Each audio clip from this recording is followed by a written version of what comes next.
How the fuck couldn't I see that guy? I was already kind of aggravated coming into this, but this is even more fucking aggravating.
Dude. Do you know how to use a map, fuckface? Apparently not. Too retarded to know how to do that.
Oh, you can't just bust through this?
Yeah, because that's the important thing, not the ammo rack. Loaded and ready. Enemies looking right at us.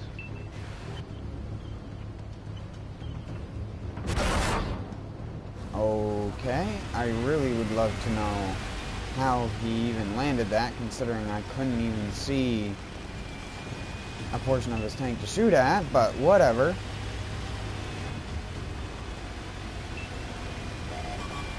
And the fact he even hit it with that fucking gun is even more goddamn ridiculous.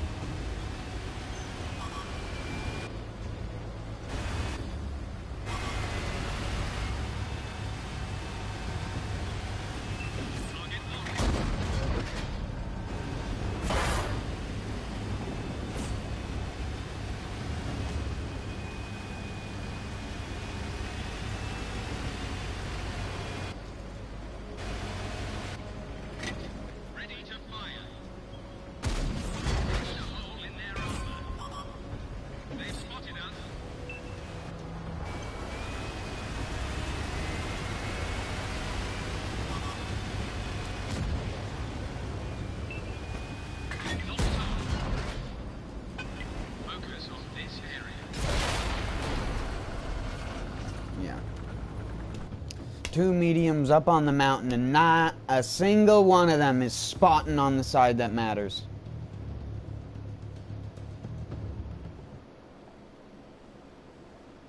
Every match tonight is going to be this way, isn't it?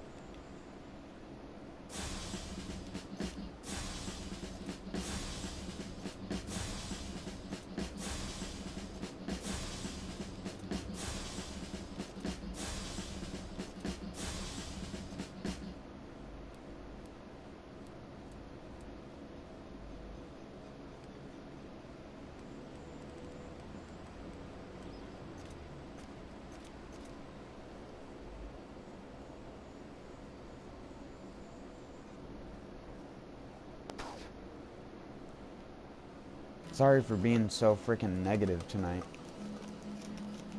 Oh no!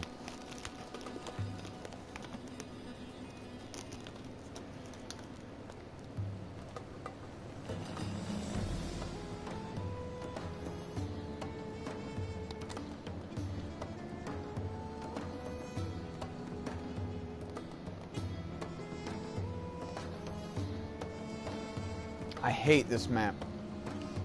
Not the airfield, but just the friggin' sandstorm.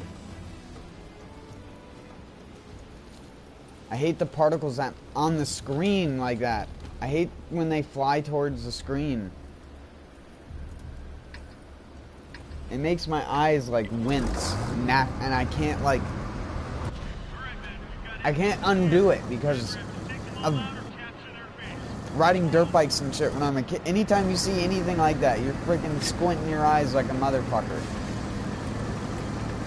You know, like makes my eyes water looking at the screen if I'm not squinting.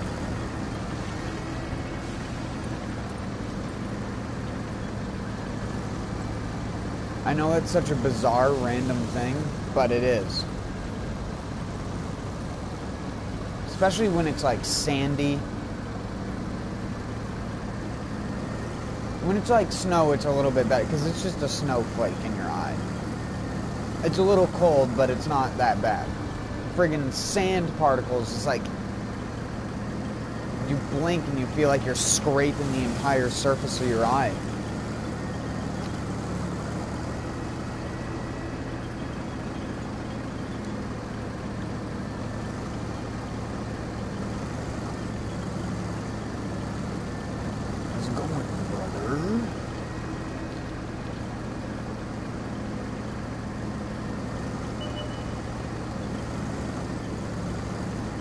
It's just like, I don't know why it bothers me so much, but it does. I can't like fucking look at the screen right.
I need a drink. I don't think...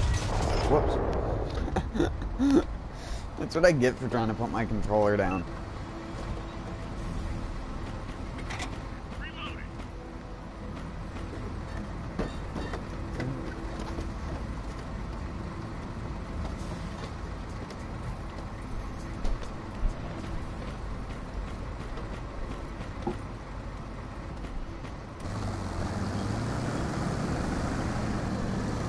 Kranwagen.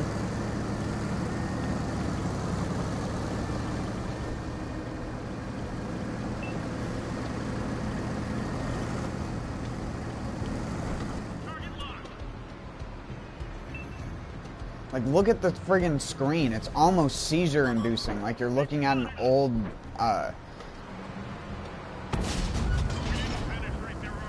like an old film. That's what it feels like. With all the tiny little friggin' shit particles.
again.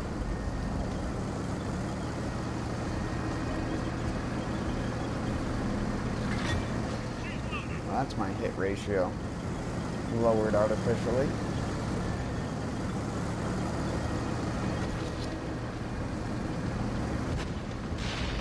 We lost a friendly vehicle.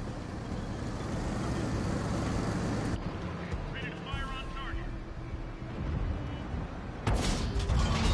Enemies looking right at us. You can't tell where the terrain begins and ends.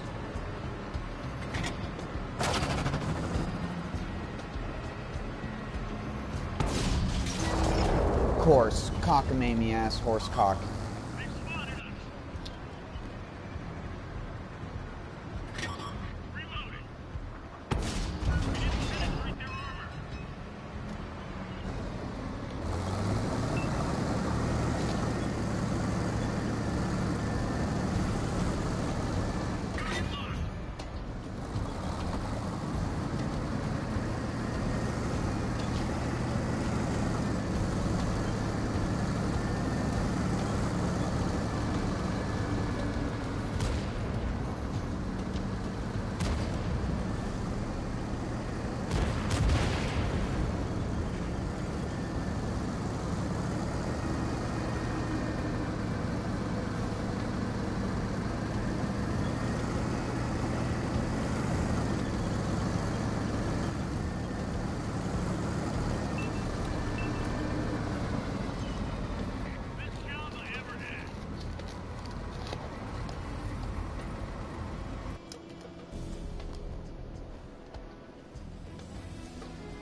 Son of a bitch. Ready to fire on target. Locked and loaded.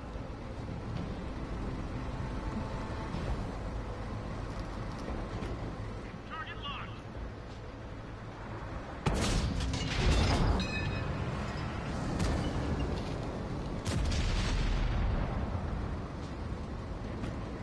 Ready to fire on target. No good. Hit go through. Enemies looking right at us. Reloading. Our gas tank ruptured. Low on fuel.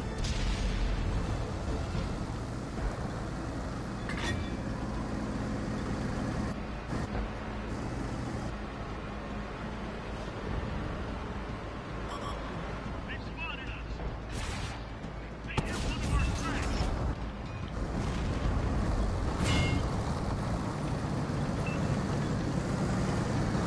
Target locked. Enemy armor is destroyed. Target locked. Ready to fire. Damn it! They destroyed one of our tanks. Enemies looking right at us. Through all lines. Radio man is bleeding. Shit! Tracks up. Let's go. The driver's a goner. If only half the people didn't just drive over the side of this fucking hill and die. The whole point of using this spot is to defend it, not to drive up on it and then over it. Fucking idiots. Just kill me. Just get me out of here. Thank you. Jesus Christ.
God damn it.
Enemies in the area. Take them out and capture their base.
Got them in our sights.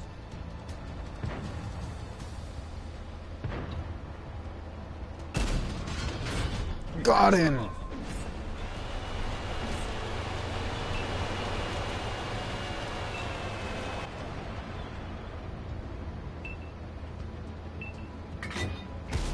Dad ready.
job is over. What'd you want me to do? I'm a heavy tank, bud. Like, you're a light tank. You could have gone and went to the base before I could have gotten there. But no.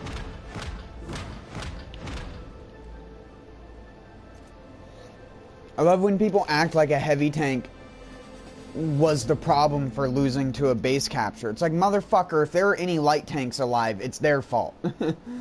And then second goes mediums, and then third goes heavies.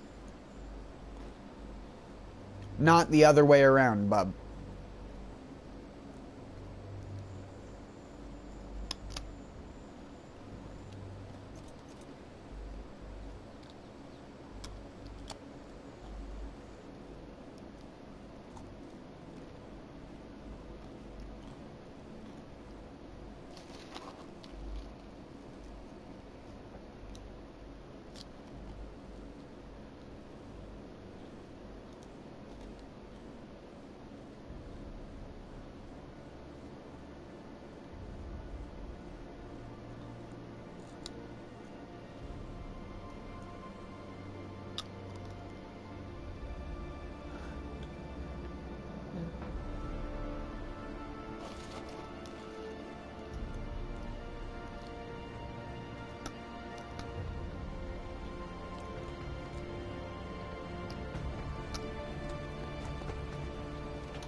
Let's do this.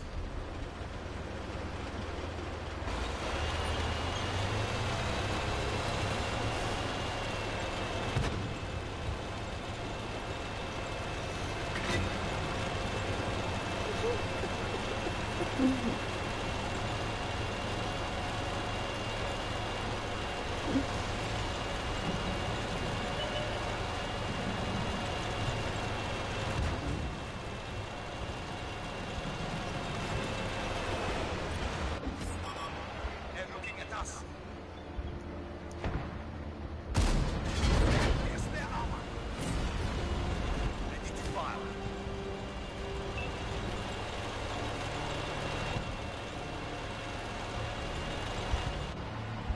Releasing target. They spotted us.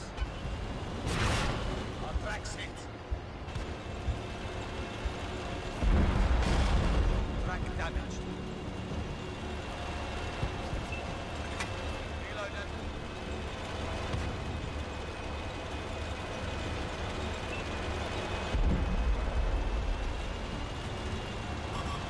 They're looking at us. Locked on.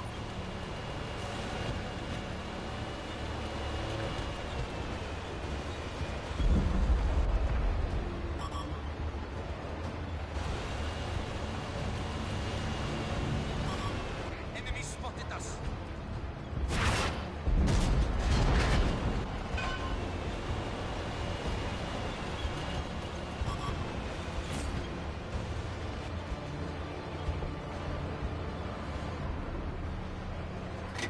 Load it up.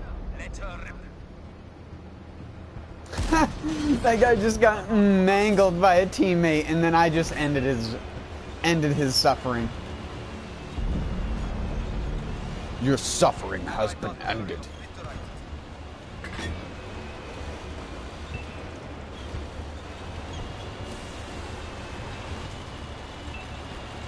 Target's locked. They spotted us. It's not penetrating their armor.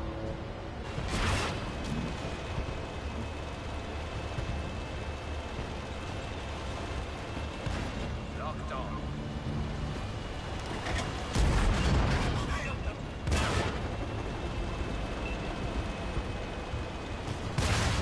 Engine smoking.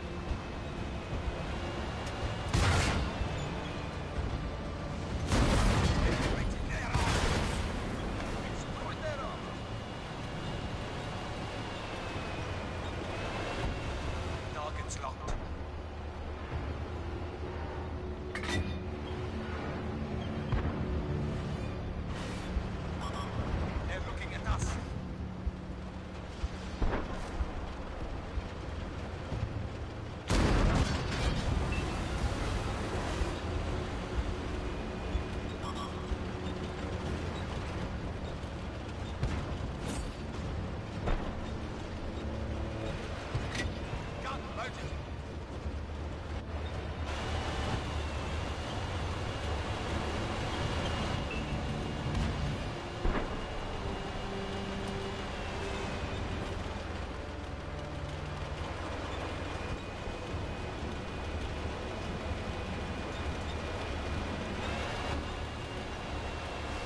focus on this area.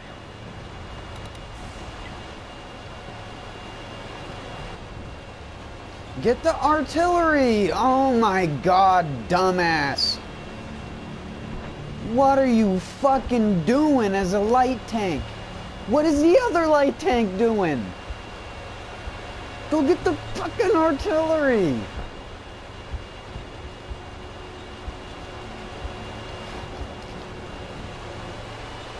Oh my god.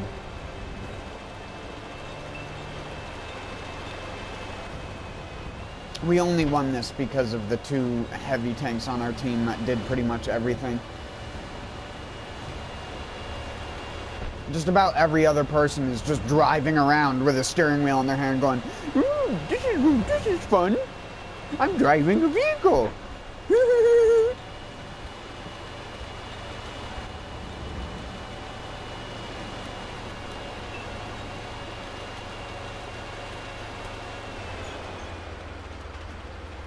Nice job. Now it's payday.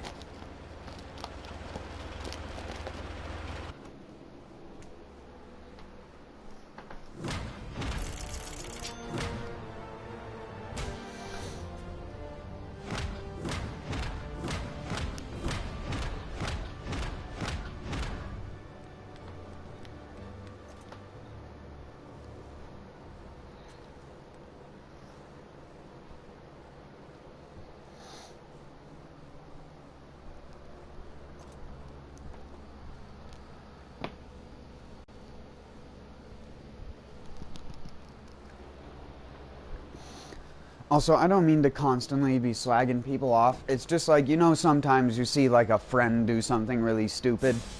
Like you're watching them on video or something like that, and you just see them do, and you're just like, come on, man.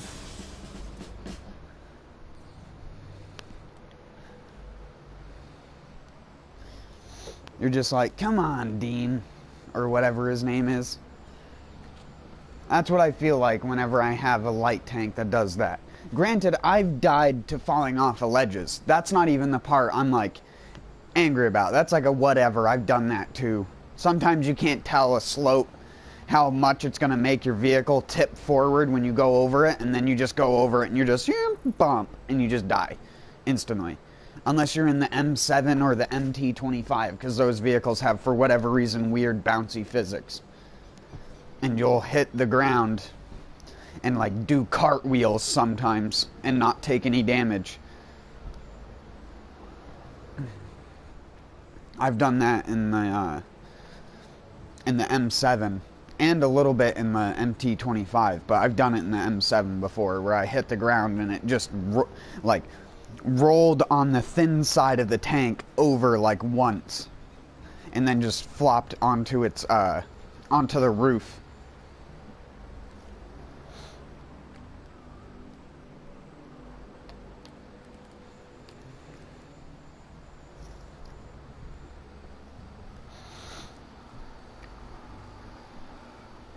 And I only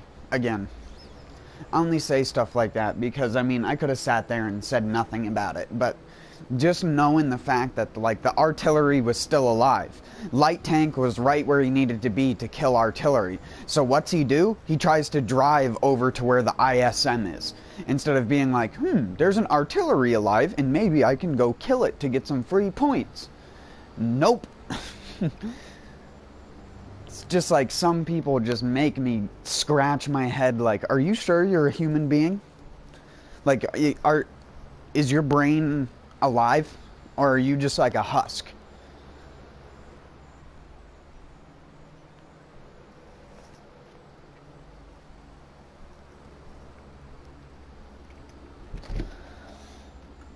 That being said, I have had really bad matches since I've started playing this game tonight.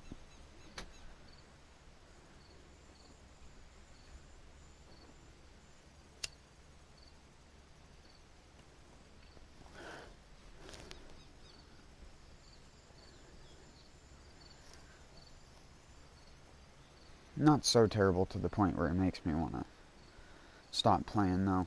I'm used to it. It's an online game. There are just situations where it's like, what do you do? You can either fall back, try to fall back, and hope the enemy team doesn't just realize you're falling back and then have 3 people come around the corner and bap, bap, bap, you're dead.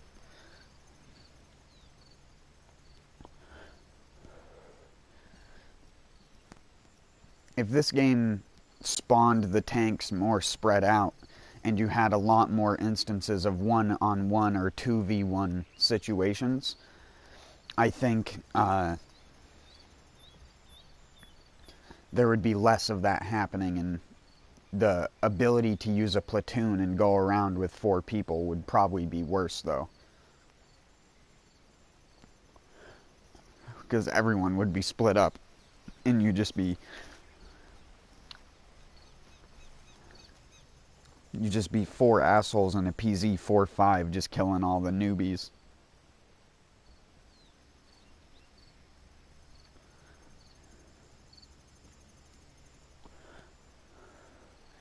I love that because I feel like I see that so often. Whenever I play lower tier stuff, there's always a group of people that will eventually be using the PZ-45, and they literally just Zerg rush every single tank that they come across. And very rarely do I ever see that strat actually lose at that tier.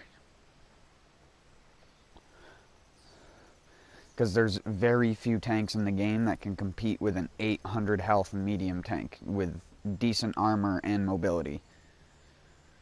Gun is but the rest of the tank is amazing.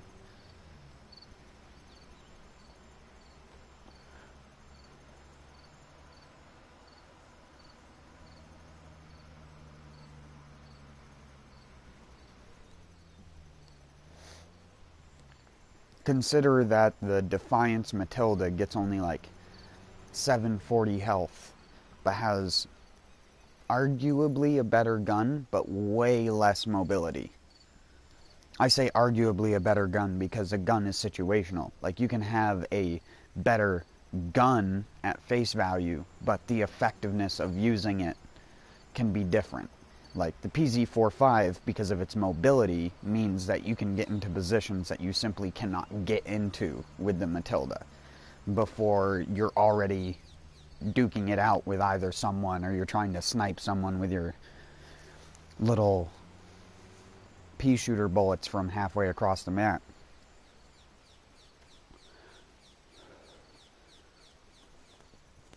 Which, I mean, again, Matilda is one of my personal favorite tanks in this game, but it was that before they updated it with all these other medium tanks with different guns that sort of make the Matilda's armor not as great as it used to be for the tier that it's in.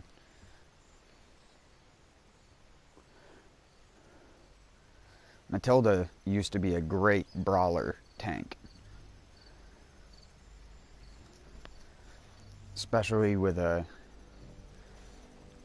gun rammer and the what the hell is it called? I think it's called a wet rack, or the thing that increases your ammo rack durability.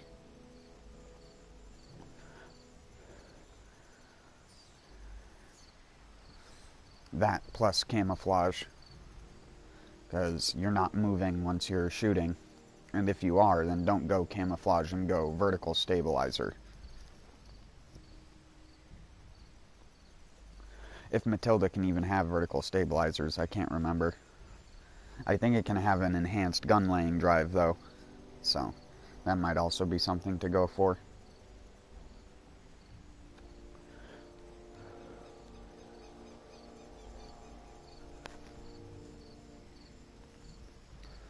Of course, I always consider it a huge waste of money to put equipment into low-tier tanks unless you have a lot of garage slots, because keeping a low-tier tank that doesn't generate that much extra silver experience or anything like that doesn't help you at all, sort of thing. But I need to use the bathroom real quick. I'll be right back.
tomorrow, one of the things that I'm going to do is I'm going to try and... Well, it's not like it's going to happen tomorrow, but I'm going to plant some of my crosses that I made. Not to actually get peppers from, just to get them started.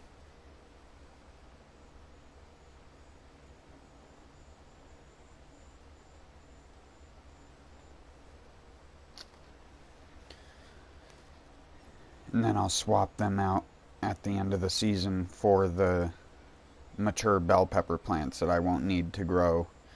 I won't need to overwinter those because there's no real point to overwintering a bell pepper plant. Just grow more from seed. Though you might end up with what happened to mine, because I grew a jalapeno next to a bell pepper. One of the bell peppers cross-pollinated, and so one of the types of bell peppers that I have, an orange variety, actually has heat to it, which was not something that I expected to happen, because normally, if you really want to cross pepper plants, you normally have to try to cross them, because they're such good self-pollinators that they don't really pollinate well with other pepper plants nearby. And that's the huge misconception that a lot of people always have. Hello, Commander. What's up?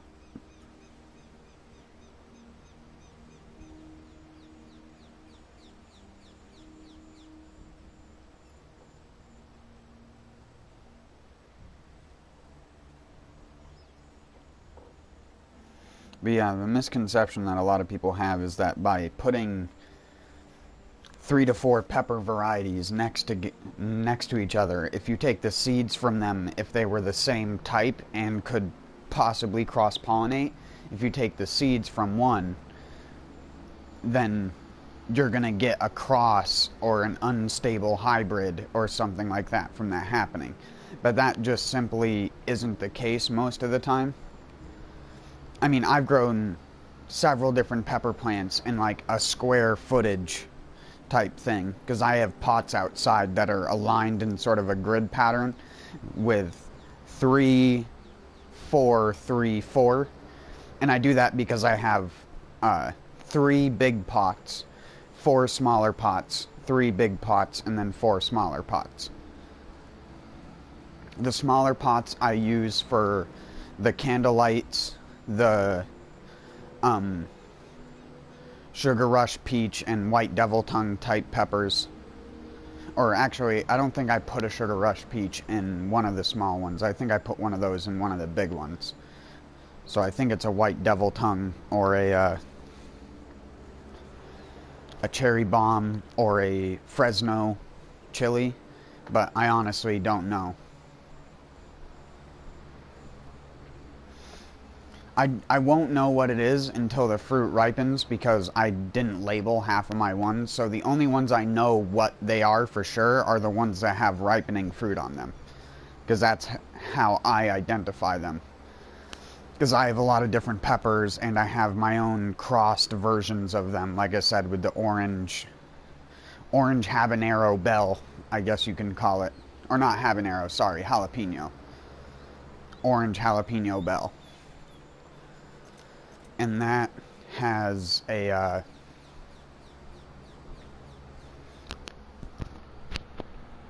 mild heat to it.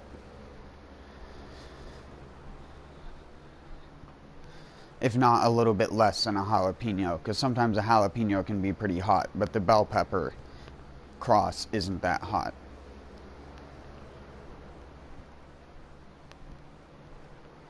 It's just something that can happen because they're the same species. They're Capsicum annum, and they can cross-pollinate.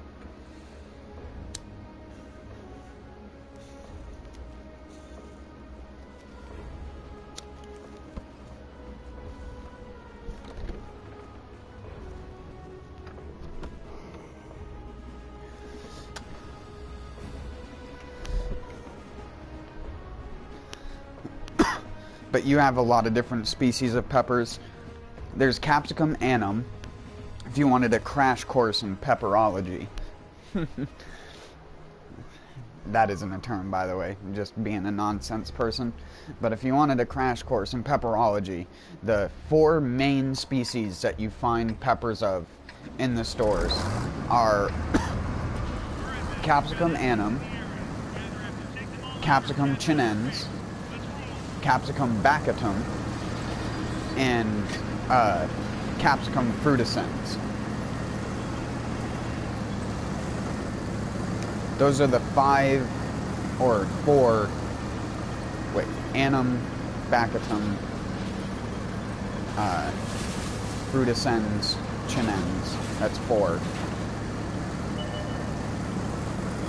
And then you have a 5th one that you don't find at a lot of stores, although if you go to specialty fruit markets or farmers markets, you will occasionally find what's known as the apple pepper or the apple chili.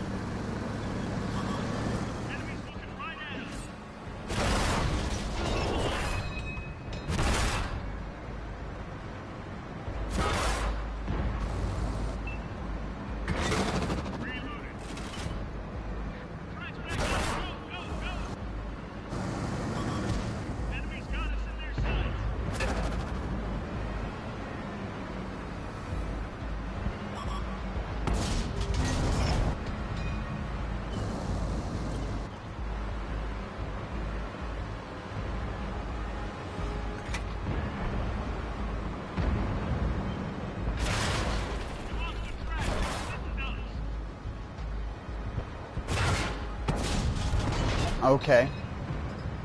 Bullet go through terrain and the person.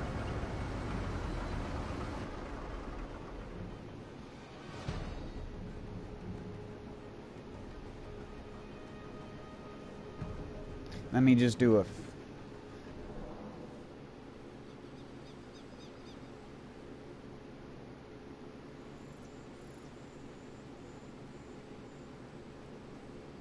Yes, annum, baccatum, chinense, frutescens, and then the other one, which is pubescens.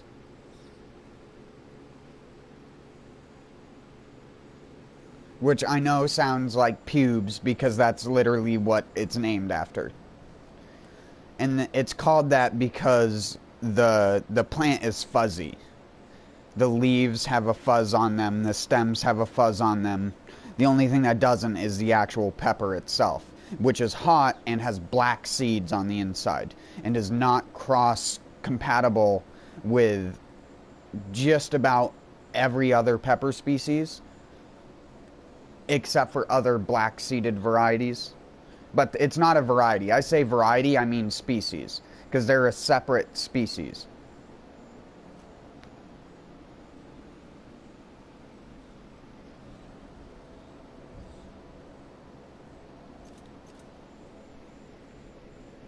And there are other ones.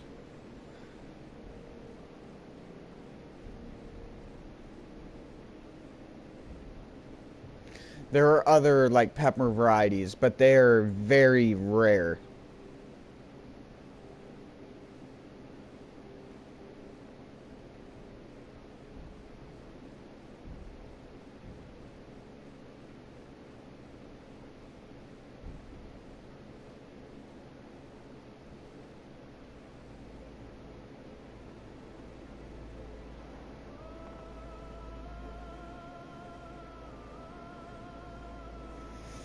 Yeah, there's one that's called Cardinasi.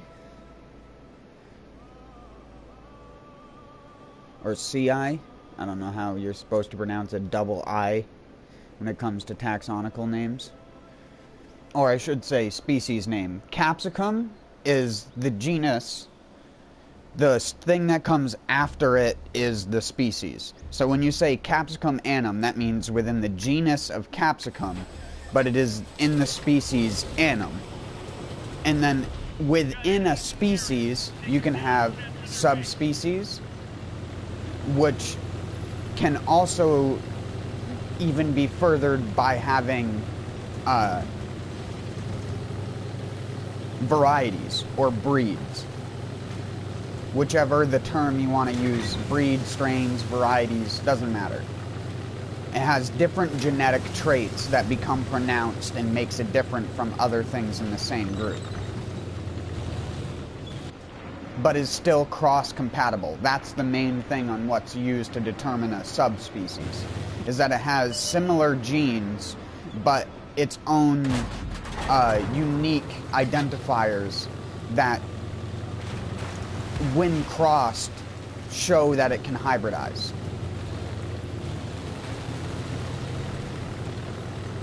It is still the same species, but it is a different type of that species. You have, for example, there are a lot of subspecies of different kinds of fish that aren't even listed a lot of the time because they don't count them. Do you know what it is in peppers that messes with people's stomachs? Personally, it doesn't mess with me too much. Yeah, I'm fine too. I'm a person that's fine with peppers. I eat them raw all the time, so.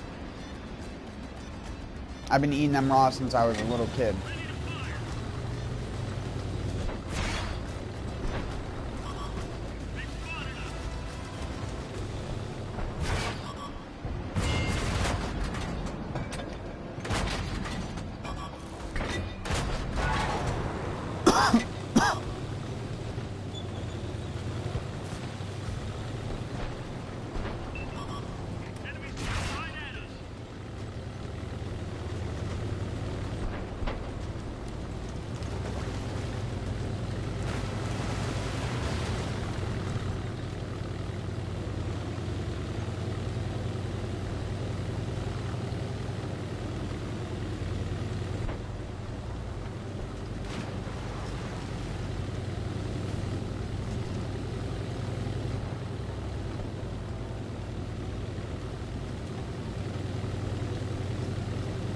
I assume it's the similar thing that makes some people really gaseous. Like, some people eat peppers and it makes them burp like crazy, and they end up burping the taste up for hours. It's caused by the chemical that causes that. I would imagine anyways. I don't know any scientific information, so I can't tell you with an absolute certainty that anything I'm saying is true, but I can try and look it up.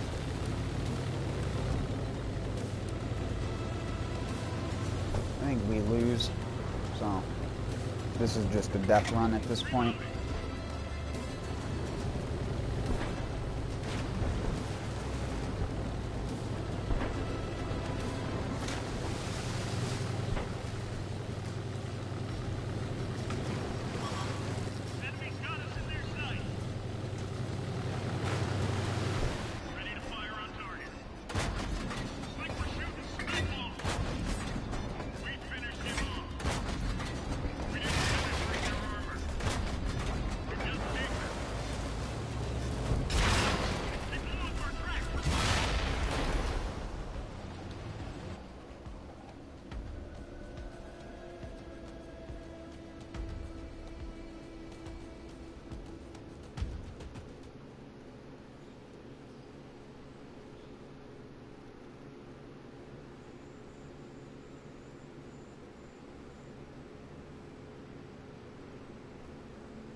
Sorry, I'm still looking up stuff.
Alright, so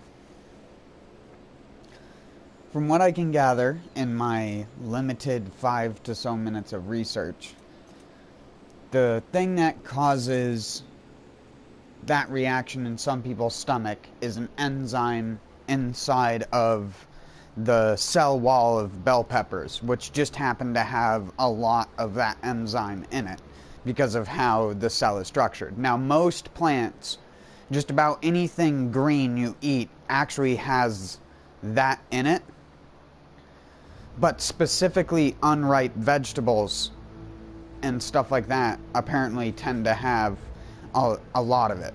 And normally the rule of thumb is if peppers make you burp, then basically cabbage and other things should also make you burp as well. It shouldn't just be bell peppers that cause that problem. Because the only other thing in a pepper that could cause your stomach to be upset is the spiciness from the capsaicin. But that is like a universal, everyone knows the feeling of eating something too hot unless you simply never have. If you've never eaten something too hot to experience it, I don't recommend it.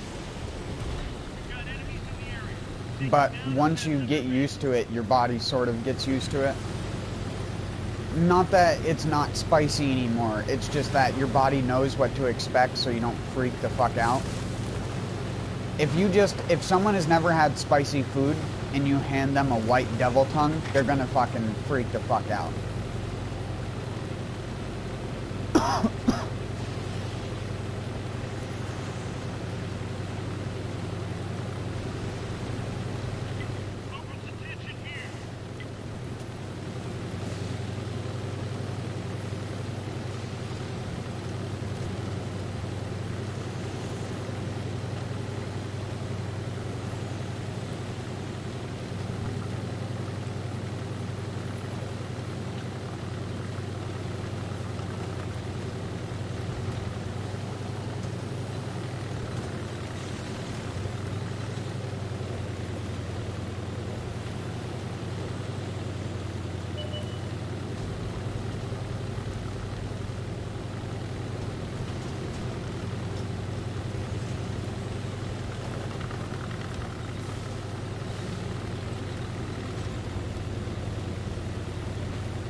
Really? Grab the fire extinguisher and put that out.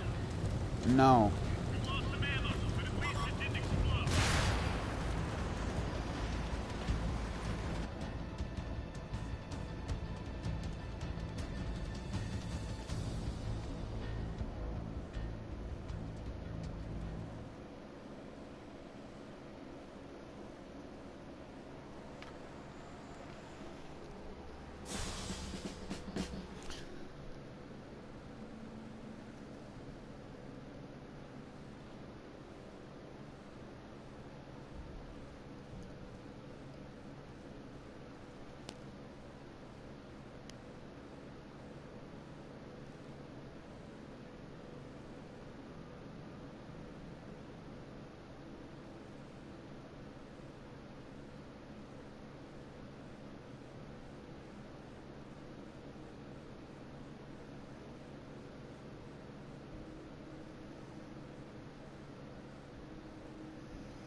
But again, take what I'm saying with a grain of salt, because I haven't thoroughly looked it up, and I can't pinpoint exactly what enzyme it is, because I'm just broad spectrum searching for plant enzymes and other things like that. Those are normally the things that react with your stomach the most out of anything.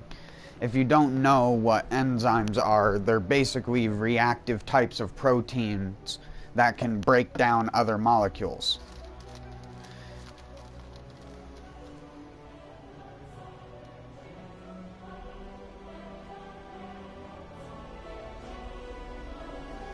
And what it does is when the this is, again, from what I read in a short amount of time. Apparently, when the enzyme hits your stomach, it reacts with some of the stuff in your stomach, creating gases as a reaction.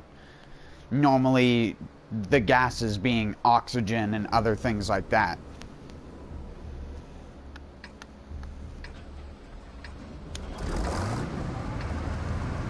Our mission is to capture and hold the marked objective. Let's do it.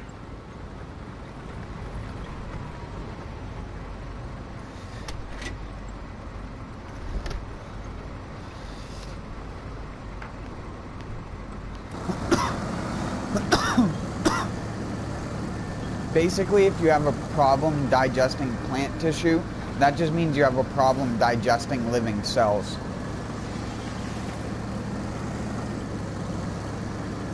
And your food has to be more easily cooked. And you'd probably have to take an enzyme supplement.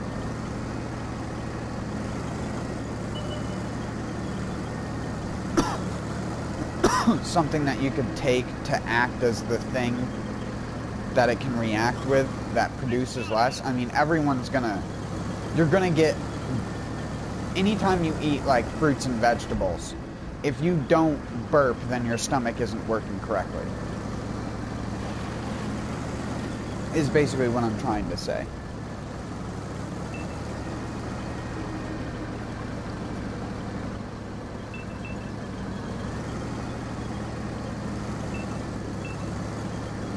No matter what, when you eat fruits and vegetables, you will always have some sort of gas that is created by a byproduct of that thing being broken down.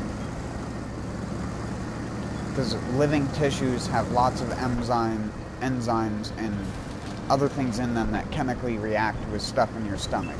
It's not like eating a piece of like sterile steak, where it's like, half of the reason why meat sweats are even a thing is because of how little activity meat actually causes in your stomach in terms of breaking stuff down. These matches have just been utter dog shit recently. What the fuck? Did the turret just hit me and damage me? Did I just get hit by the turret of the tank that got blown up?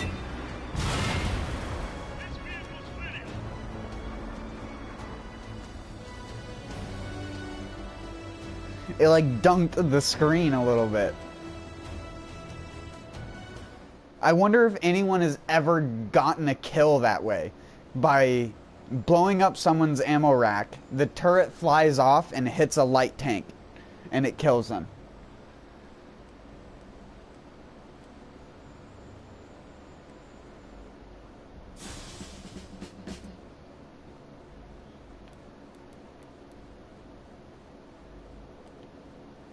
It sucks that almost all of these battles with it. I swear it's the fact that I have an XP bonus right now that I'm doing so bad. Anytime I use one of my boosts, it's just an instant your match is fucked for you and you only. You didn't go the direction 8 other people on the same battlefield went. So you lose. Good day, sir.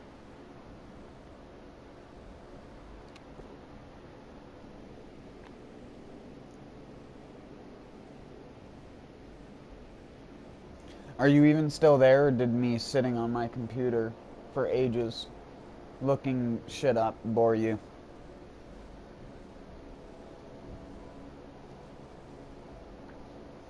I always tell people, if you ever wonder how I know a lot of things, there you go.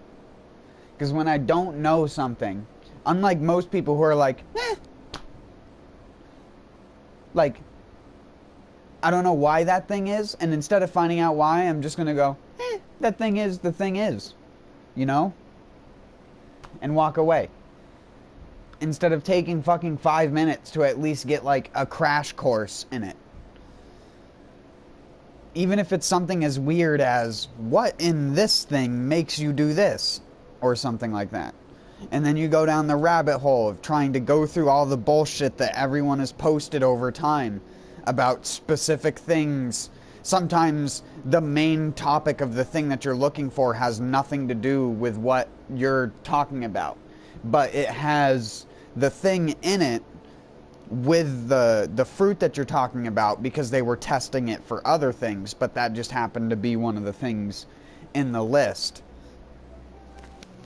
And other things like that. Like I said, you gotta like scour random pages and know what's like a mom blog post equivalent of like, this is what's inside of a pepper. It's got all these B vitamins and minerals and blah de blah that I copy and pasted from another website. It's like, avoid those places like the plague. That's not me trying to say that if your mom has a website and that's what she does, she's dumb. I'm just saying that if your mom has a website and she does that, she's not making original content by copy and pasting a nutrition label.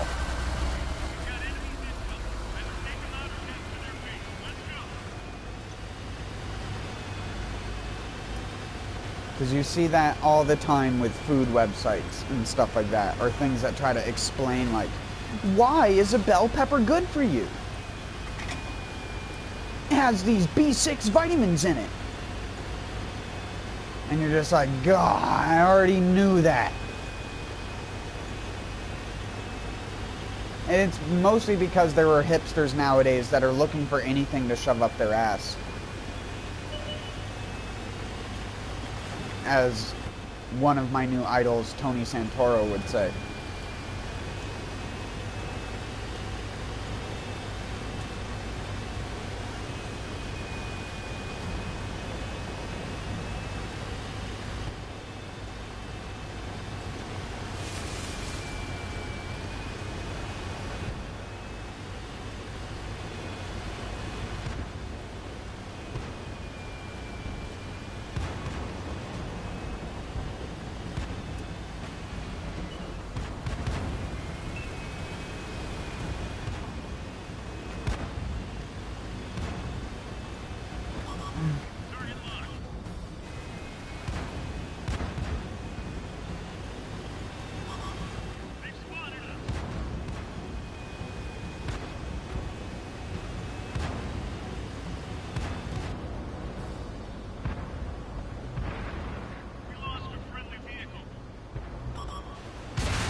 Oh yeah, I can probably get the next tank in this.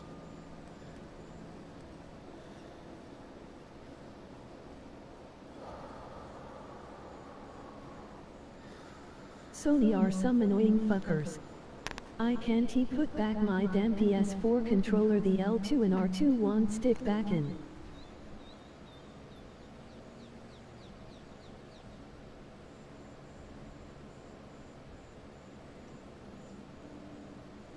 What do you mean, stick back in?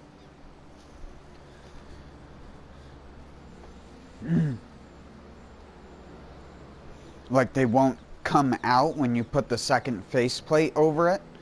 Like, what are you trying to do? Like, are you trying to put the controller together? Because did you break the... There's a little tiny plastic thing where the button clicks into place.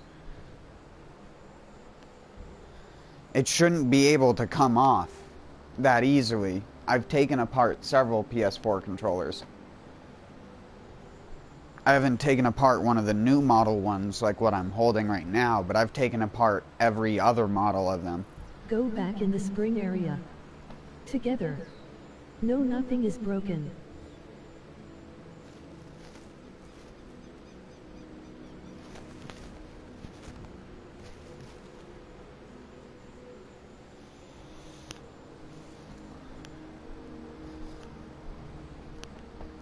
You making sure you're putting them on the right button place? Because they do click in pretty hard. Like, you just got to make sure it's aligning. What are you missing? Like the little spring that holds it?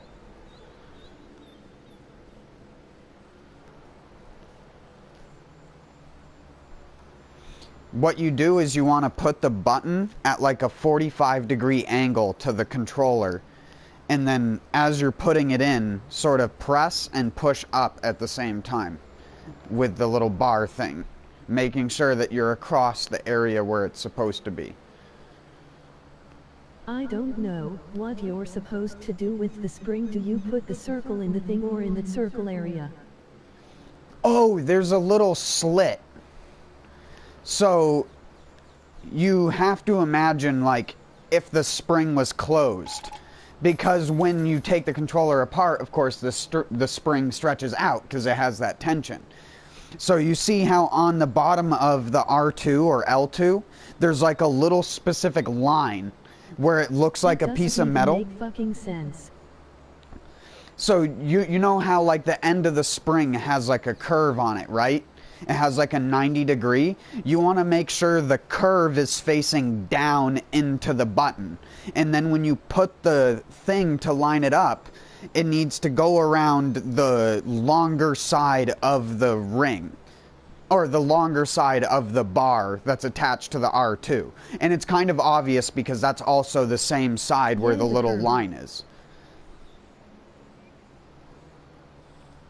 And then when you do that, you need to take the spring where it's curved, put it into the slot where the R2 goes, and then, like I said, press in and then up to make the button actually go like in the way that you want. Because it'll click into place when you do it properly. But you just have to line up the thing on the bottom of the R2 with the thing that's on the controller that's the same line. Where the little bar rests, because you can tell because it will have a little slit that's just barely the size of the bar. And it just imagine it as a hook. So when you're putting it back on the controller, you of course are pressing the spring together. So it can be a little bit difficult, and that's why I said you press down and then sort of towards or up. If you're holding the controller like vertically, it'd be like forwards to get the spring compressed, and then you want to press it to click it into place, which is like up, I guess. Up or like up and to the left. I don't know how to explain that. That part is a bit tricky, but once you get the idea down that the spring ends have to be facing outwards. And because the spring is extended when it's outside the controller, when you go to put the button on, you have to make sure that it's lined up with the things, and then you sort of just press it into the spot and it will click and the spring will stay in that location. I know it is tricky, but that is how you do it.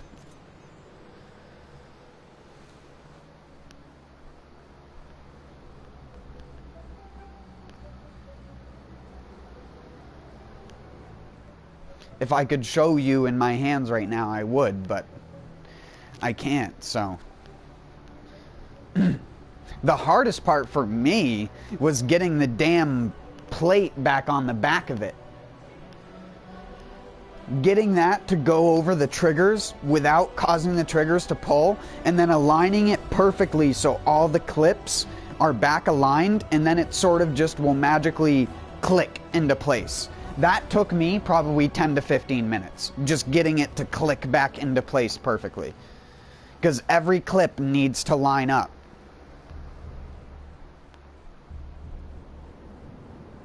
Can you Skype me later or something? Skype? No. I don't have fucking Skype. Take them out or capture their wings. Let's go.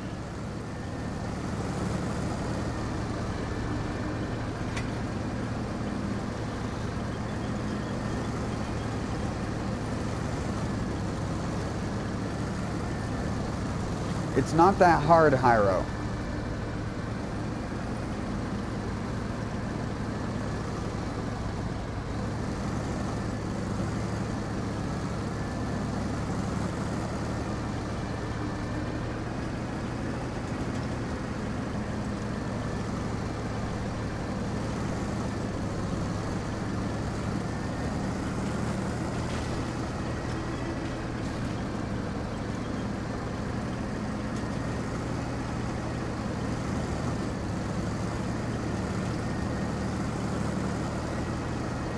It's not that complicated. You just have to make sure that the curves are opposing each other. And then you just rest them into the place where it clearly goes on the controller. Not on the short side of the bar, on the longer side. They're shaped in a very specific manner to make it easy for you to be able to see how to do that.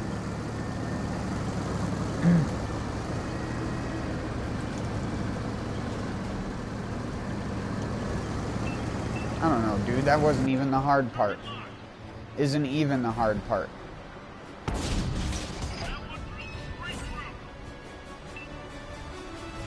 I've even stuck trying to put back the L2 and R2, not even cleaning it or anything else for the past 5 fucking hours.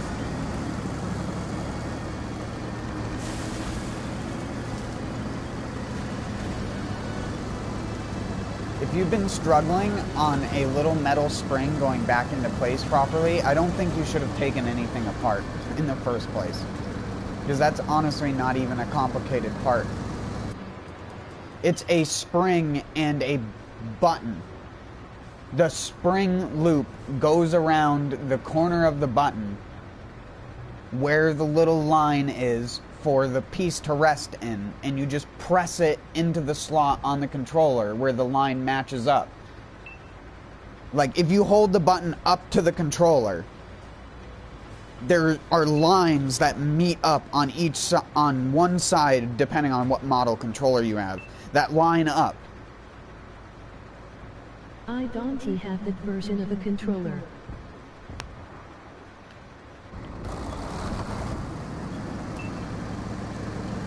Does it have 2 rings? I have the one where you put it in the side or something.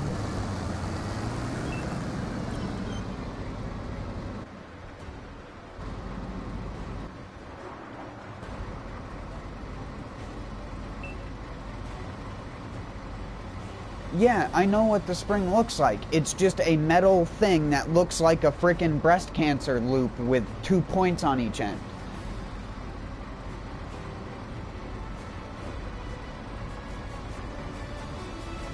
It literally slides over one of the bars, the bar that's on the bottom of the button that clicks into place. It slides over the side and clicks up into position underneath the button, which then you smush down onto the controller in the same spot.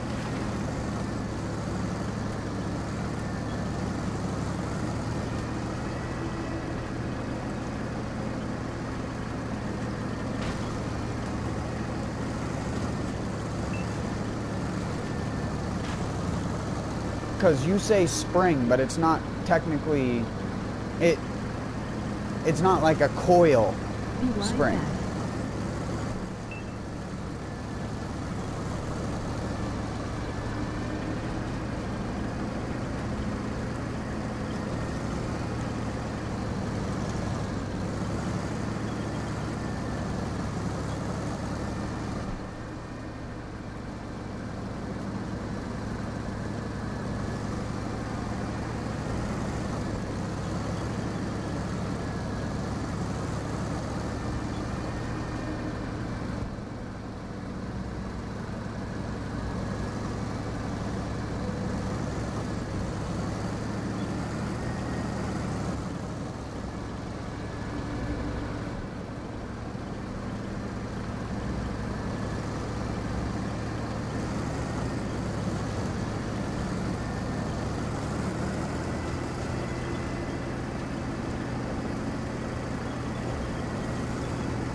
Enemies looking right at us.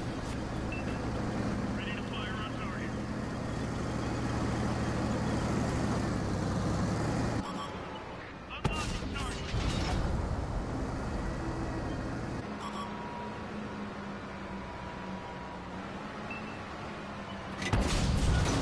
Like that one went right through. All our artillery has been destroyed. Good. Didn't go through.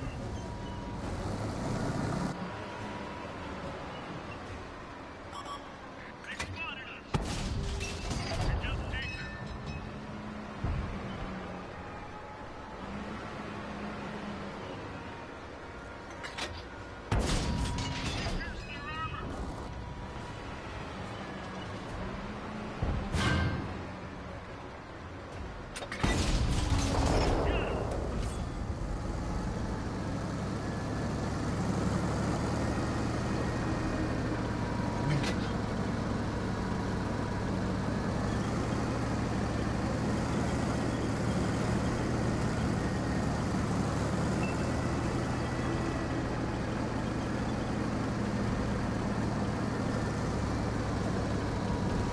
I had to either take it apart and try to fix it or get a new controller, and I just had my headset break today, so I didn't want to spend any money. Also, all three of my controllers are broken, so I have to take them all apart. One of our vehicles destroyed. How do you know they're broken? Did they just stop working? I don't think I've ever had a PS4 controller stop working. The thing that normally stops happening is they stop charging because the USB port gets worn down from being used so much. But you can buy replacement USB ports for them, or just swap out one from another controller like I did.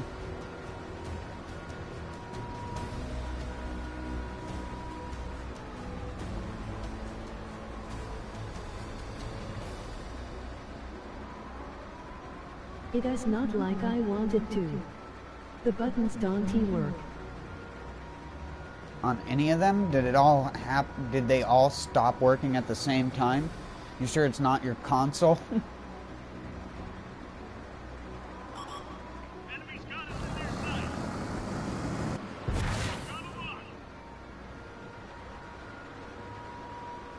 Got a lot.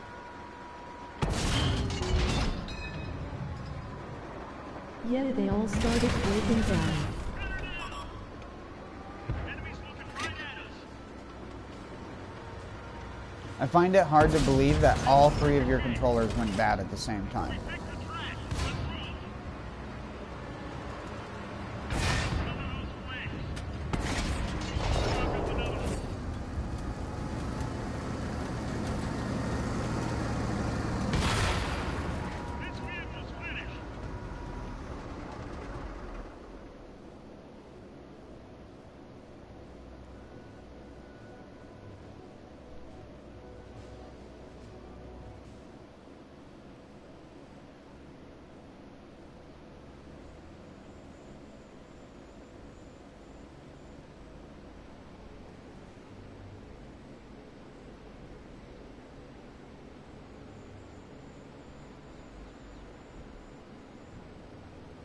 Different buttons but all have at least a massive drift or left stick, doesn't he work?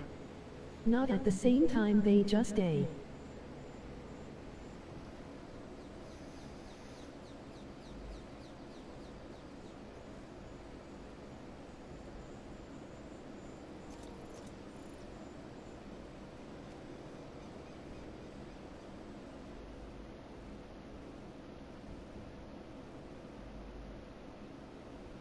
My last one stopped working today.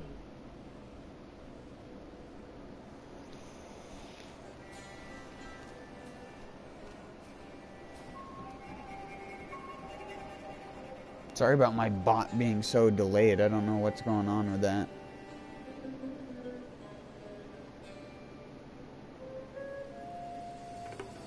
YouTube's been real fucky lately, though.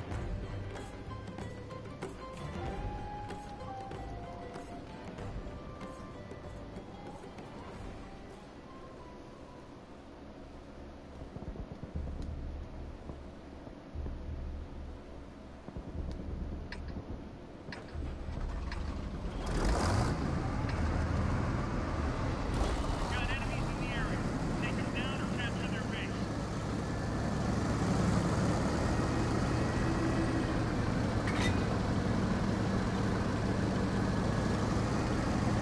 Yeah, I don't know. I can't help you on the L2R2 situation. Were you able to do it on every other controller?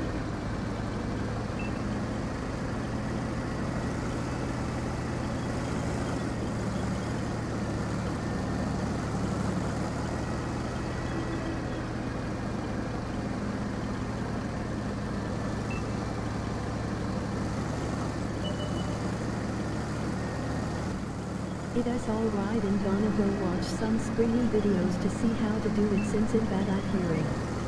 No, I didn't even get one done. Cause I be even trying to fix it.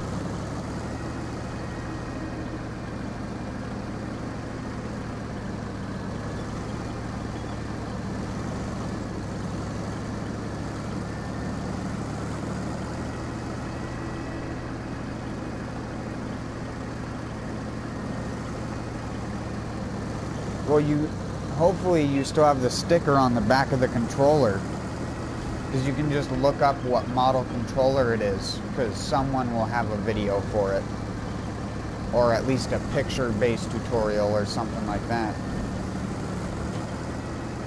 It's normally like something. Enemies got us in their sight.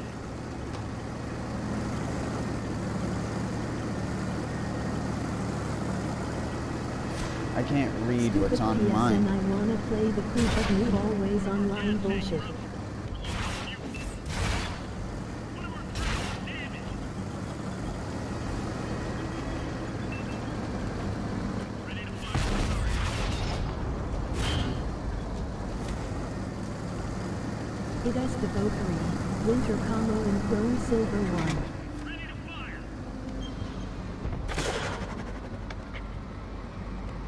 What happened, Taters? Unlocking target. Did you get disconnected, or did you run out of PS Plus? Bail out. Because you can still play Crew 2 without PS Plus.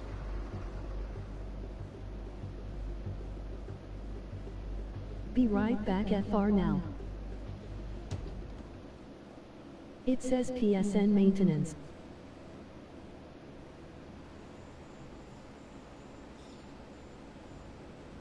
When you try to log in to the Crew? Because I'm pretty sure it's not PSN. Because I don't think I'd be able to play right now.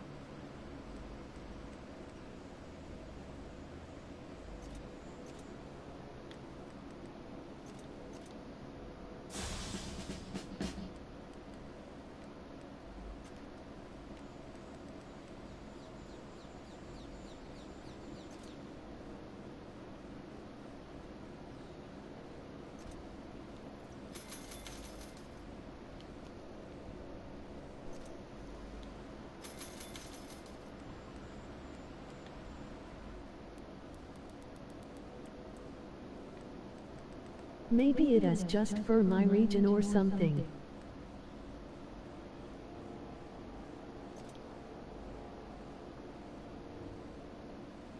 Like, can you not even access, like, your friends list and stuff like that?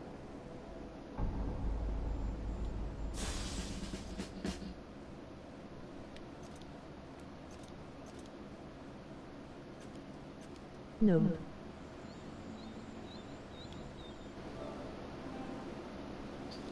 Yeah, I can look at my friends list. I don't see you online.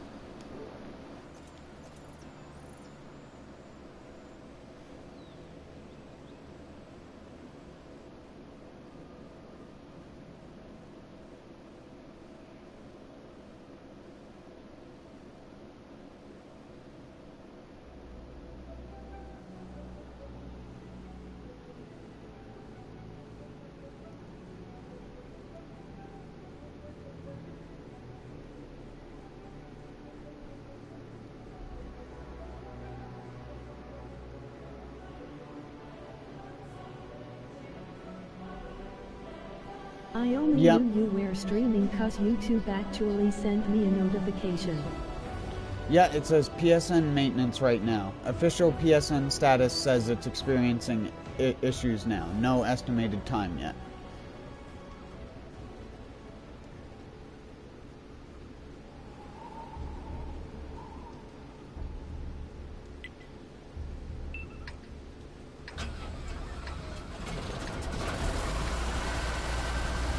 We've got enemies in the area. Take them down or capture their base.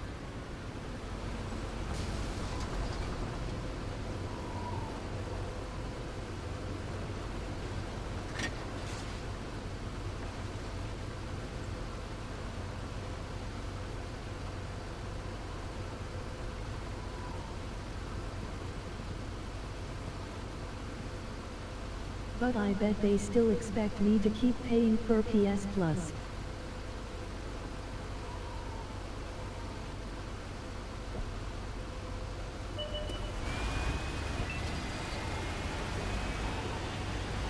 I guess... I don't know, now it's probably going to happen to me soon.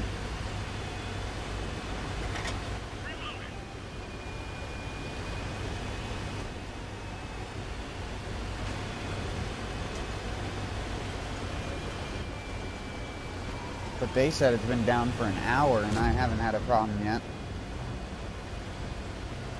I must have logged on just before the problem happened or something like that. I have no explanation.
Enemies in our base.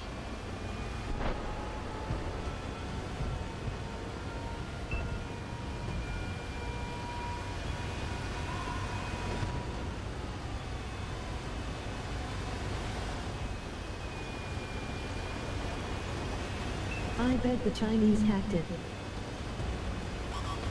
Enemies looking right at us.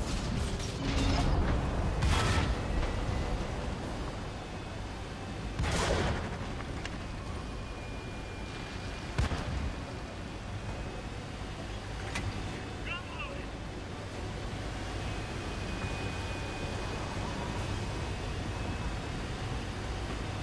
Ready to fire on target.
He actually got me.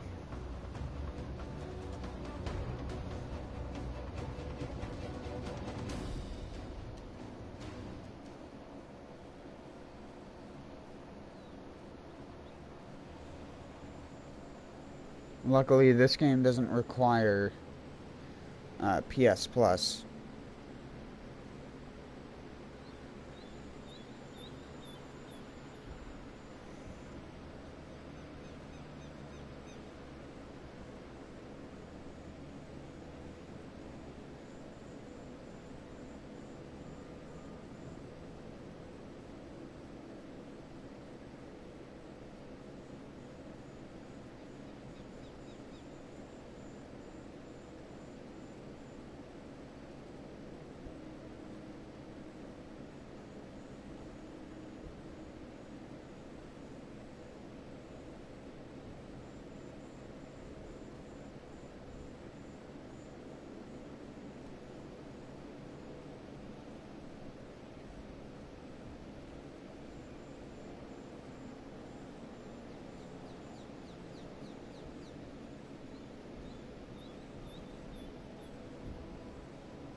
Chinese hectic low.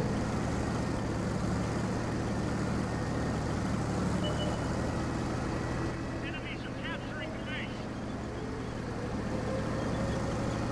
I don't think that's the case.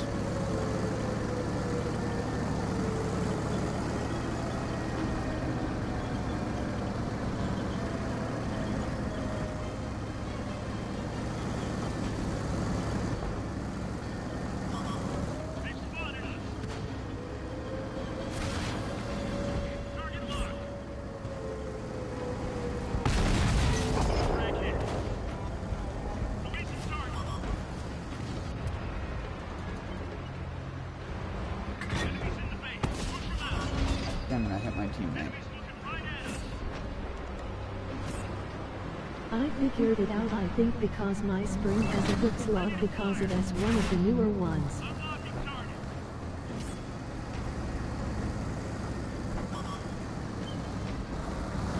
Yeah, but you do it the same way you do it the older ones.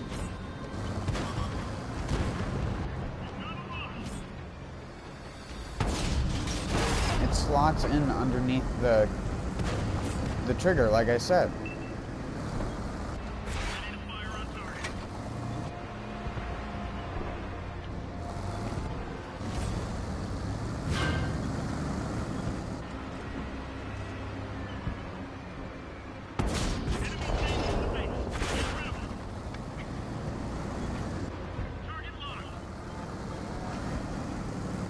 Yeah, but I was getting confused cause you told me 2 ways and I didn't know which.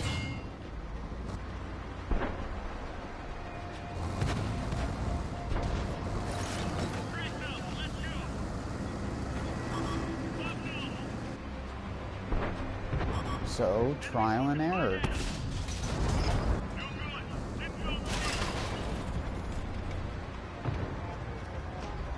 I didn't know if I had the other model though, so it is my fault.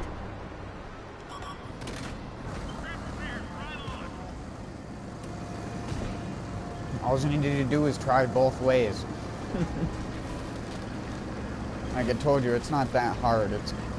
You just got to figure out which way the spring, like, what way the spring is clearly actuating. And there's only so much space on the controller where it could possibly fit into the place. That's how I figured it out. I didn't even use a tutorial. I only looked up the tutorial, like I said, to put it back together because I just couldn't get the 2 plates to seat in the first time I opened up a controller. That was like the hardest thing for me, was getting it to reconnect back together. I don't know why.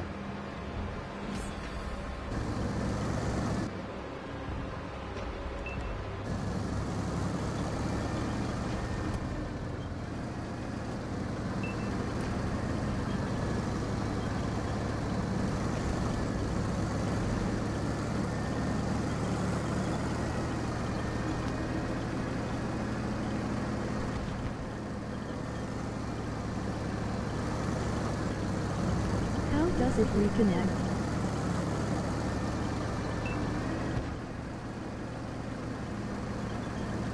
What do you mean, how does it reconnect?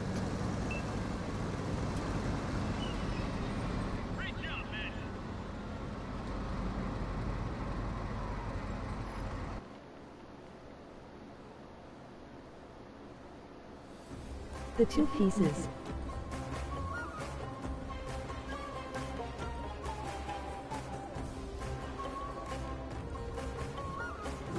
Pyro.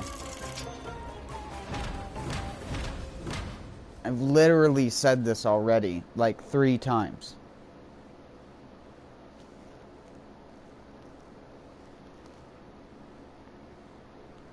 You see how on the bottom of the button, the part that you don't see that's inside of the controller, there's a little plastic piece which looks like a bar.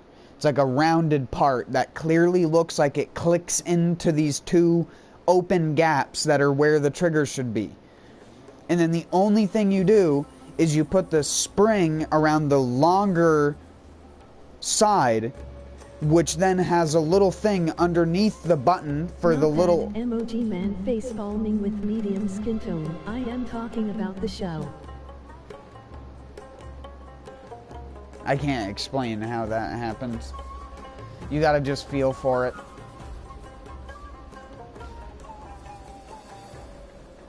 Focus on getting every part of it to line up before you press down.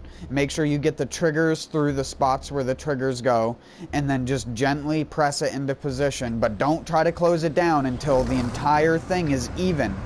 Just like the controller, if you had just taken it apart halfway, sort of thing, where you had just barely freshly popped it open. You want it to just be that little seam before you click it closed, or else you'll end up with a gap in the side that isn't there normally.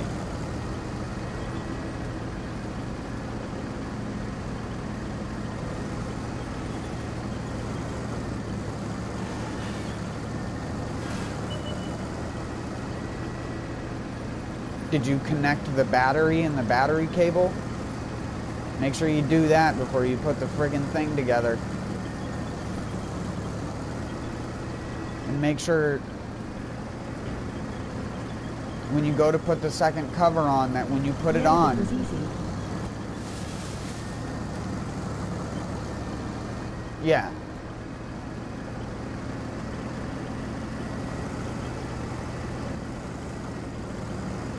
I told you I was stuck on the L2 and R2. That part's easy for me. Maybe with one of your older controllers, you'll have the trouble that I had. Because there are slight shaping differences in the two plastic pieces depending on the model. I know that because I put the back of a different model controller on another one, which, even though it works perfectly fine, you end up with a gap right where the analog sticks are. Because the plastic is, like, slightly scaped differently. So there's no ridge on the underside of the controller.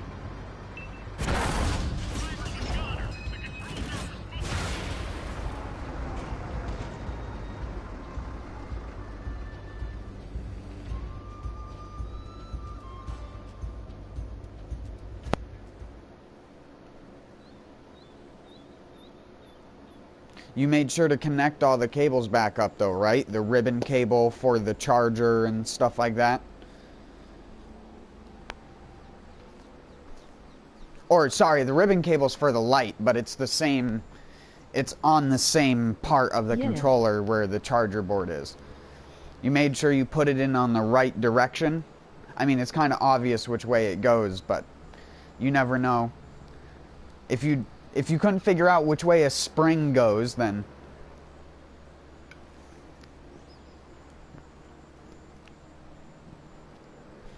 I mean, I'll give you the benefit of the doubt here. The spring on them, like I was trying to say out loud, is not like a normal spring that you'd see in anything else. And to be honest, when you take apart a PS4 controller and you realize that the thing that allows people like me to go like this is a tiny little metal spring, you honestly gain respect for how turgid that little tiny shit piece of metal is. You could have a 2.5, 3-year-old controller like I do, my junk Borderlands controller, where the analog, the triggers are the only things that still feel like a normal controller. The analog sticks are fucked, some of the buttons are weird, the options button doesn't click in all the way or something like that. But the one thing that always works on a controller is the triggers. For me anyways. I haven't broken one of those springs on the inside, although I have heard that some people have. To squeeze it back together and it pieced my skin. Yeah. Oh yeah, those things they're pierced. It's like surgical steel or something like that. So it shouldn't be too bad. Shouldn't be like tetanus giving, but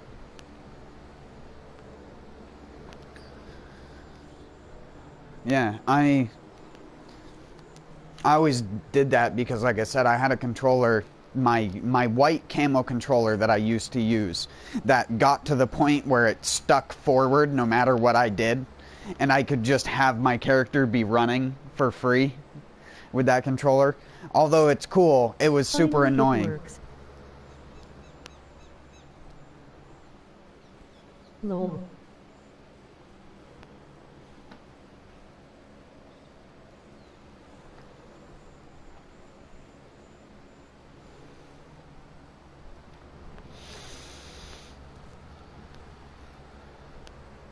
Yeah, I have it, but my camera in walk.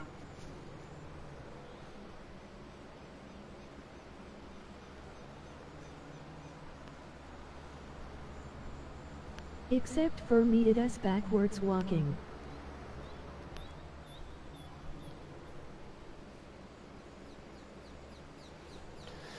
See, I've never had it with a camera because there aren't any games that I play where you have to press down on the right analog stick. For me, the swaying from the center, all day, emoji happy tears. the friggin' the thing that makes an analog stick get like off center, I find, is when you have to press it and push it forward at an angle at the same time. If you have to press the analog stick, it's an instant that's going to wear down the controller. The mechanism in which they actuate, it's not a good mechanism. And if you take apart the controller to the point where you can get to the analog sticks and take those out, you'll see what I mean. That the analog sticks are probably the flimsiest part of the controller, and it's kind of disappointing. But it's also why the PS4 analog sticks on a brand new controller feel so good. But then they get so wrong so fast.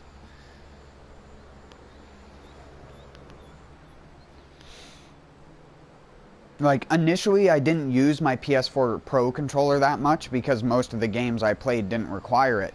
But this game I used my PS4 Pro controller, the game, or the controller that came with the console. And I find that this one already has a little bit of a sandy analog stick, but I gave it some air duster. I like pressed it down slightly and air dusted on the inside, and then like sort of slapped the analog stick around a little bit. Has a different looking controller?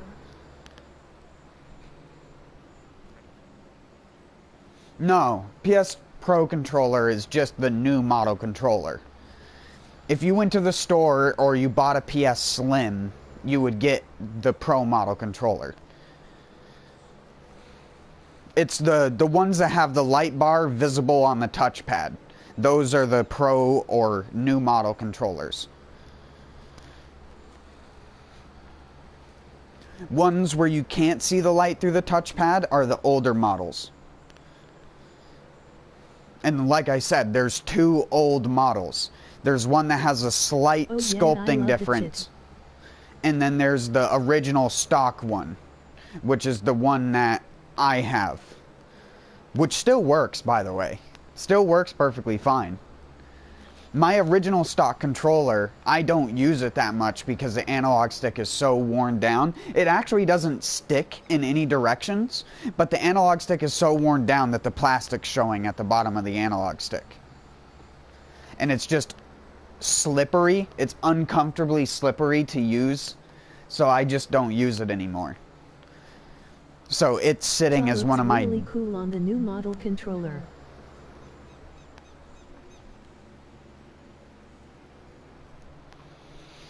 Oh, with the light flashing on the controller? Honestly, I think that's distracting. It's the same way in this. I find myself, when I get shot at, I look down at the controller and I'm like, oh yeah, it turned red. Because when you're almost dead in this game, the controller will turn orange and then will turn red when you die.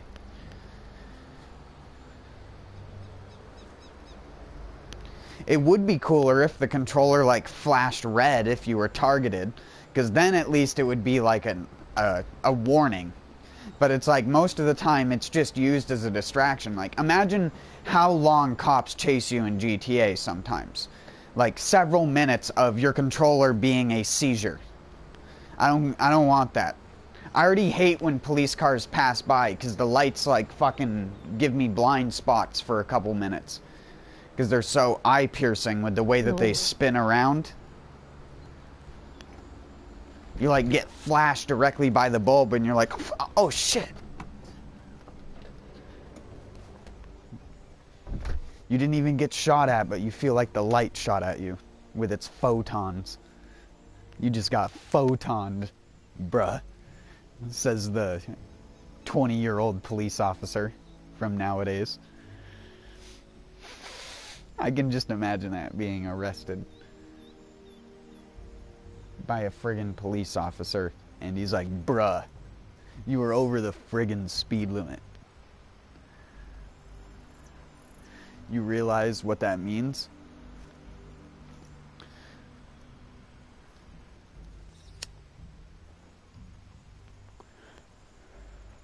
I'm gonna need your ID and your RG. Give it to me.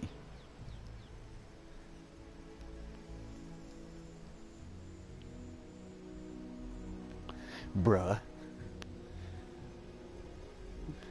I just want that. The super satirical police officer. He's just like, I'm only an officer because my dad like, I went to police school because he knew the people there. Most of them didn't really like me.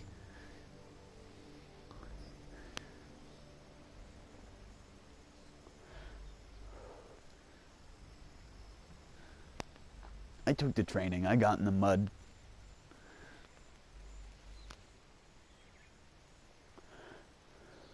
I did worse than all the other officers, but I feel like they gave me pity.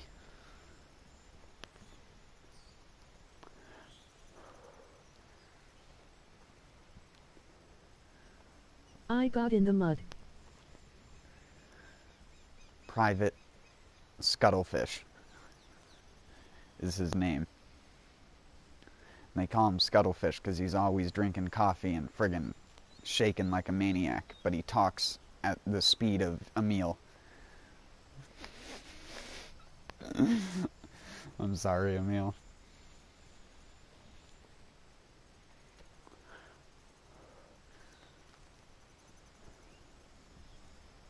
Lol. There's like the speed of light, the speed of sound, and then the speed of Emil. Those are the three conveying speeds of the universe.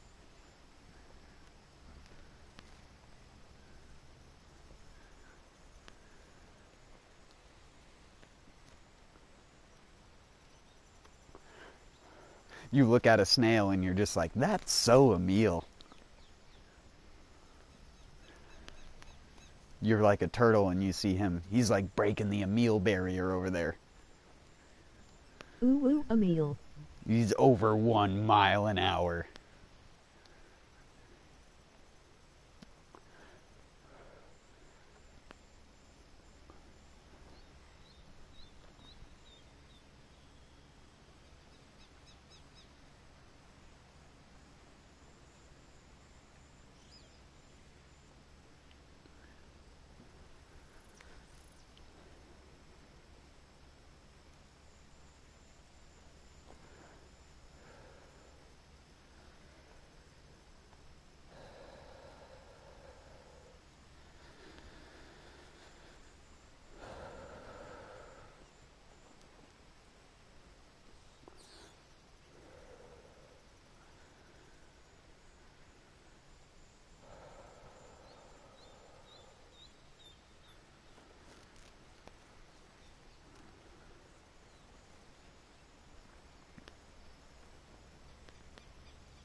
Gonna head off, back hurts from slouching to fix the controller, emoji happy tears. Bye bye.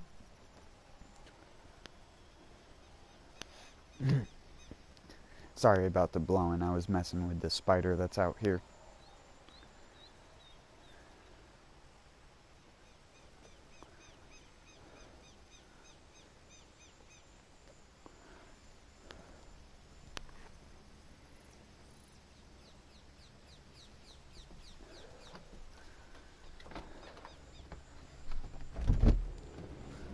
It's one of those types of spiders that whenever it feels like there's something moving in its web, it will shake its web back and forth really, really fast.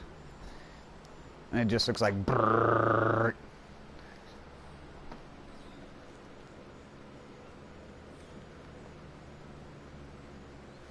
Alright, Hyro, peace out, man.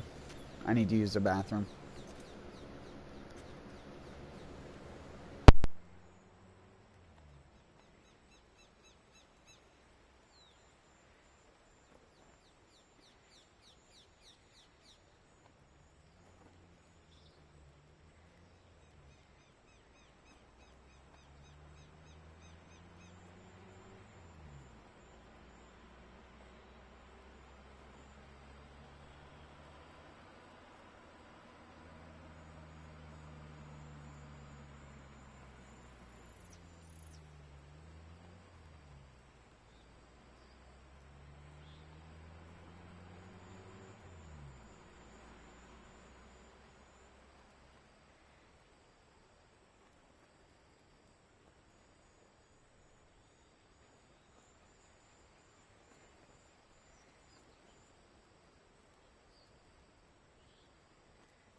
Also, of course, Hyro wouldn't have understood the RG thing. When you get pulled over in a car, they always tell you to give you your license and registration. I just said ID and RG because it sounded funnier.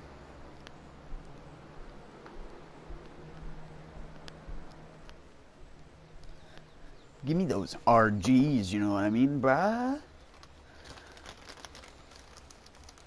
Bruh.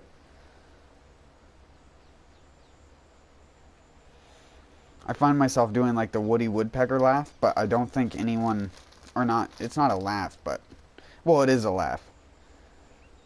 But I don't use it like a laugh a lot of the time.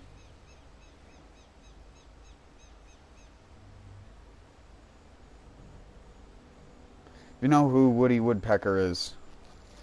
He used to do a thing, and I've said this before, so I know I'm repeating myself, but he used to do a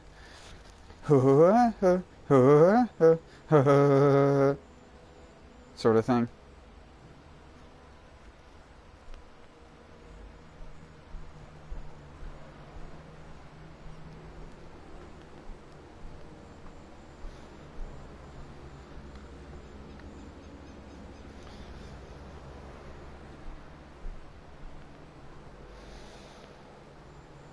If you ever feel like you're a bad gamer or you suck at gaming, just go watch the Gamescom, or not Gamescom.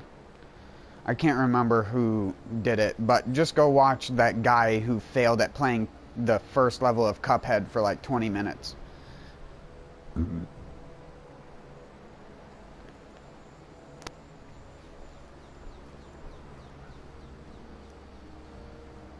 I think his name was Dean.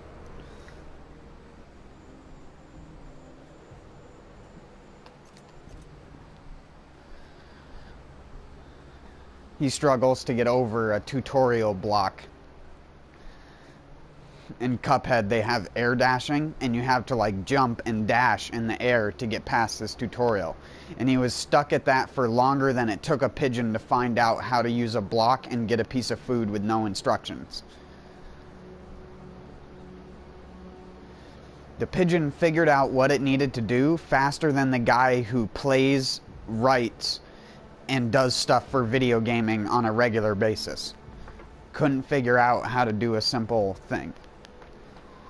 But you give a pigeon a more complicated task and it can complete it before that guy can.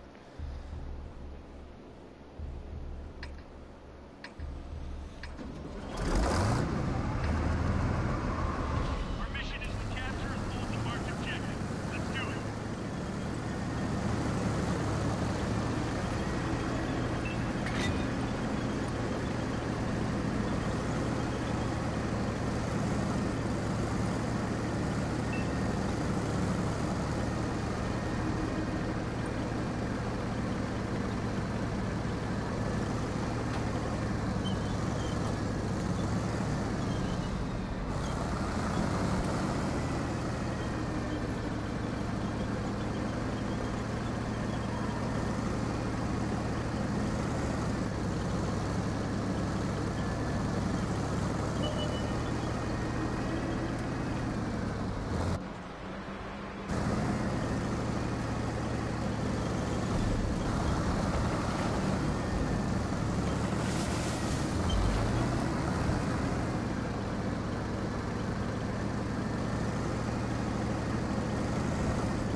You still there, Taters?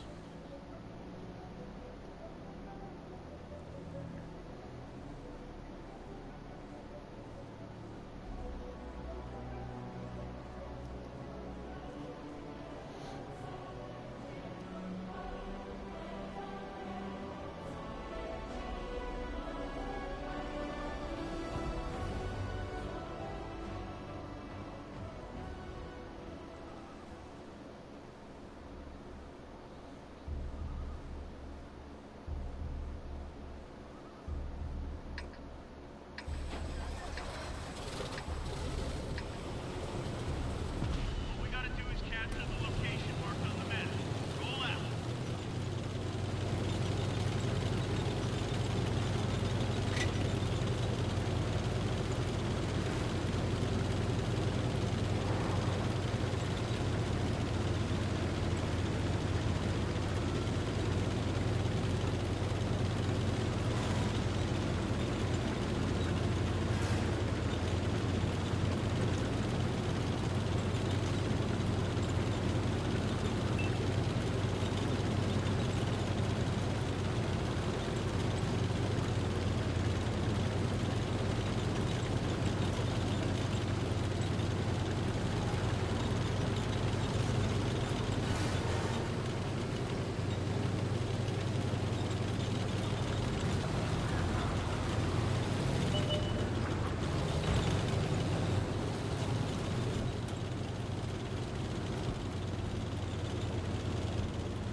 Enemies looking right at us.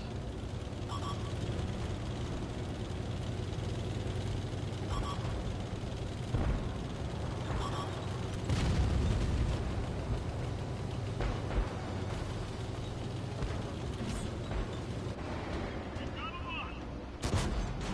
You.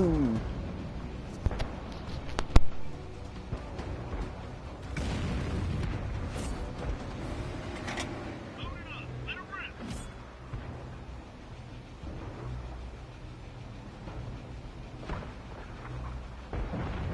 Artillery, watch out.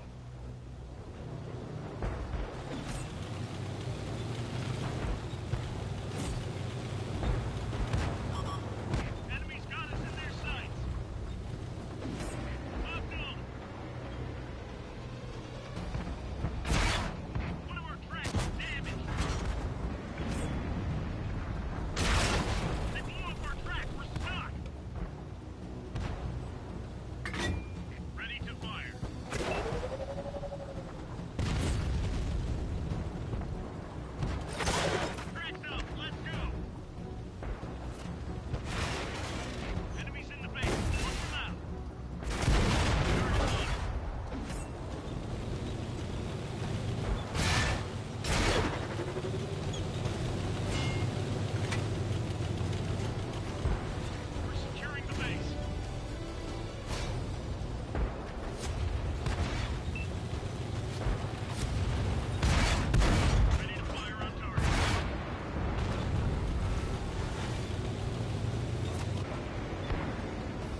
Yeah, pushing it in sucks. I wish devs would make it mappable to a different button, but sadly not every game gives you the option.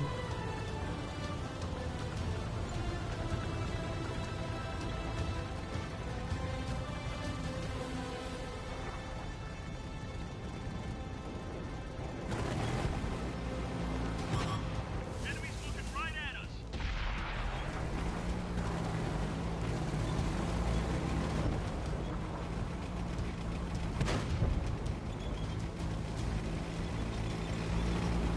Ready to fire on target.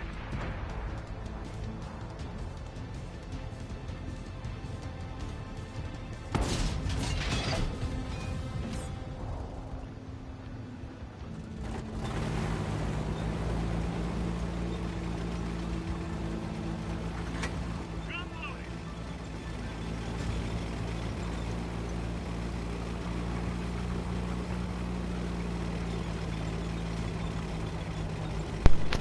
Are you only just responding to that now, or are you that far behind on the stream?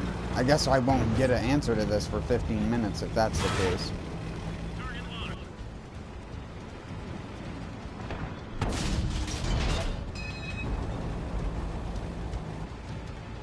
locked. Enemies got us in their sights. Reloading. They destroyed one of our tanks. Oh my god. Please! Yeah, cause I had to leave and that's where it left off when I got back, lol. Enemies looking right at us. We lost a friendly vehicle.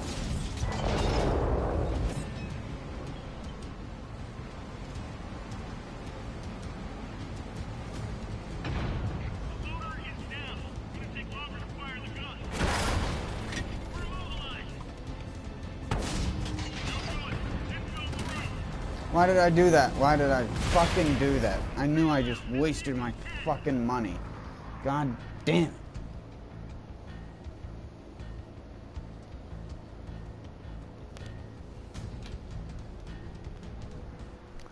Well, I'm gonna shut my stream off now. No, I haven't been streaming for super long, but I don't know, I've been having terrible luck today. And I just wanted to get all the dailies done, which I did. Except for these two, but they don't matter.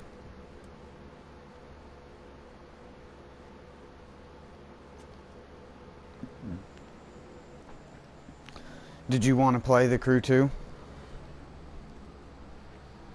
If it's even working?